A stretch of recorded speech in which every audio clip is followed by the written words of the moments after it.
semoga sehat selalu ya, dan yang menjalankan puasa semoga dilancarkan, amin. Oke, kali ini kita akan kembali bincang-bincang dengan Bapak Deddy Mahardi yang merupakan seorang inspirator, autor, dan juga inovator kebanggaan kita semua. Sebelumnya ayo kita sapa dulu Pak Deddy.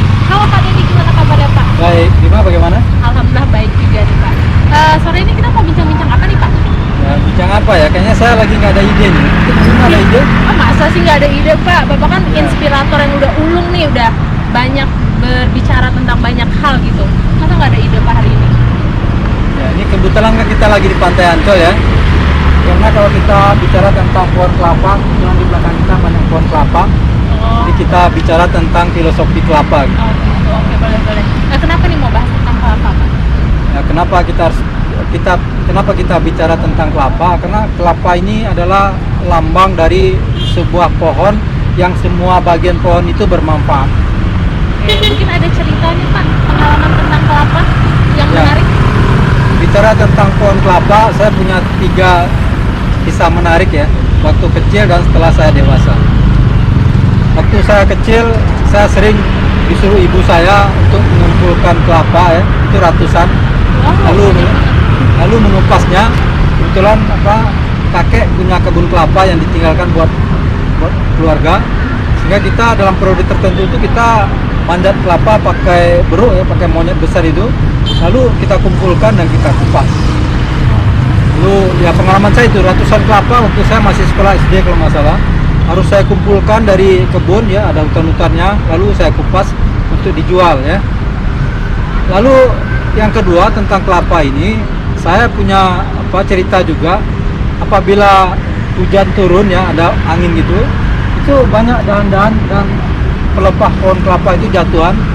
Itu kita pungut ya, kita potong-potong menjadi kayu bakar, lalu kita jual kepada tukang sayur, tukang yang jual makanan kecil gitu ya. Lalu yang tidak kalah menariknya tentang kelapa ini, saya punya teman yang sangat menarik ya. Waktu saya tugas di Medan, saya nulis buku tentang kebermanfaatan itu. Terus saya sering ngomong tentang batu mustika kelapa. Batunya kayak apa tuh Pak? Batunya itu putih kayak kelapa. Ya. Batu putih kayak kelapa. Tapi saya sudah berusaha mencarinya ke sana kemari, mau beli segala. Itu nggak ada yang jual dan nggak ketemu. Dulu cuma ada satu Pak. Lalu ada teman saya ya, namanya Pak Pagar ya. Halo Bang Pagar. Halo Bang Pagar ya. Bang Pagar ini saya juga heran dengan ikhlas menawarkan, Pak Deddy saya punya katanya batu mustika kelapa, kalau Bapak mau saya mau kasih. Saya agak heran itu. Ada orang tiba-tiba mau ngasih gitu saja. Sampai ada langka ya, Pak? ya langka. Ya batunya langka, orang yang ngasihnya juga langka. Gitu. Beliau dengan ikhlas begitu saja tanpa ada pembicaraan jual beli, tukar menukar segala mengasihkan. Ya akhirnya saya memiliki lah batu mustika kelapa. Gitu. Tetapi saya karena berterima kasih sekali kepada Bang Pagar atas dikasih batu. Ya saya ucapkan terima kasih dengan memberikan sebuah batu lumut sungai Dareh gini, berikut dengan ikatnya gitu ya. Ya biar sama-sama punya kenangan gitu. Ya, saling tukar menukar gitu ya Pak. Ya batu mustika kelapa ini 5 itu fungsinya sangat banyak. Batu mustika kelapa ini yang pertama dia bisa anti racun ya. Jadi kalau kita bisa tes ya, ada ikan, kita kasihkan racun ikan, lalu kita masukkan batu mustika kelapa, maka ikan itu tidak akan mati. Tapi apabila racun ikan dalam akuarium itu kita masukkan ikan tanpa ada batu mustika kelapa, maka ikannya akan mati. Oke, gitu ya Pak ya. Ya, lalu batu mustika kelapa ini juga punya khasiat. Apabila kita taruh di santan, maka santan itu ditaruh di luar tanpa di kulkas, maka sekitar 6 hari dia tidak akan basi. Jadi bagus sekali batu mustika kelapa ini. Iya Pak ya. Oke, balik lagi nih Pak ke kelapa, kan tadi banyak tuh manfaatnya dan tadi ada kisahnya tuh dari Bapak sendiri. Iya. Nah, kalau filosofinya sendiri apa sih Pak dari kelapa itu? Ya, yang jelas filosofi pertama dari kelapanya adalah semuanya bermanfaat gitu. Semoga kebermanfaatan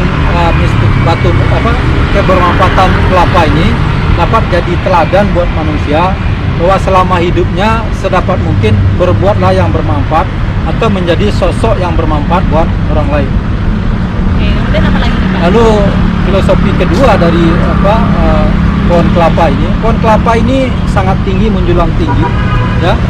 Tetapi dia tahan terhadap goncangan angin badai, ya.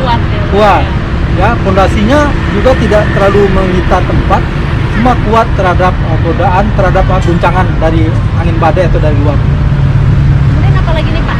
Lalu filosofi berikutnya dari pohon kelapa ini adalah pohon kelapa ini adalah pohon yang paling tinggi biasanya di suatu perkebunan, sehingga kalau datang petir itu yang selalu jadi tameng itu yang disambar duluan itu pohon kelapa.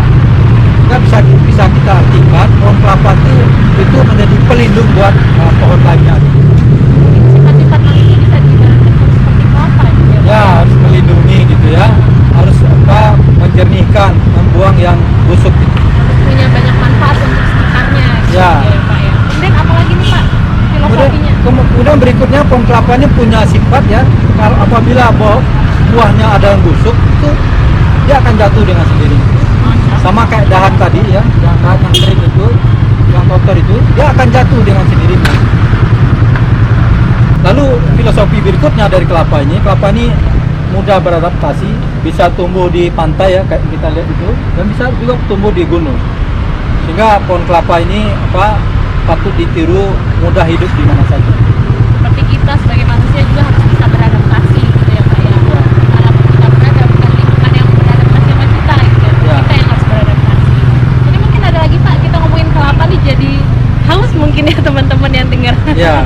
Ya mungkin itu untuk sementara ya. Oke, mungkin itu aja dulu. Nanti jangan lupa minum kelapa ya Pak. Ya, Ya? itu.